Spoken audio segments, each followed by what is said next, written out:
Partai Gerindra menjatuhkan sanksi pencopotan Joko Santoso sebagai Ketua DPC Gerindra Kota Semarang, Jawa Tengah. Ketua Majelis Kehormatan DPP Gerindra Habibur Rahman mengatakan sanksi ini sesuai aturan ADART Partai Gerindra.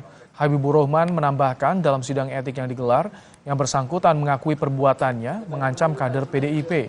Terkait dugaan penganiayaan, Partai Gerindra belum menerima laporan dan menyerahkan kepada aparat penegak hukum. Sidang Majelis Kehormatan Partai Gerindra atau benda lain yang dapat membahayakan atau mengganggu jalannya persidangan. Nah, intinya majelis sudah tadi bersepakat, 5 anggota majelis menjatuhkan putusan bahwa yang bersangkutan bersalah.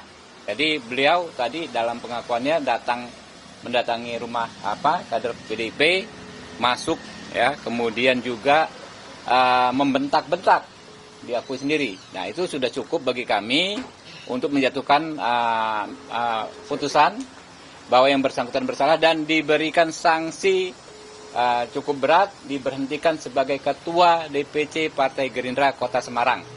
Nah, itu terkait persoalan tuduhan penganiayaan, ya.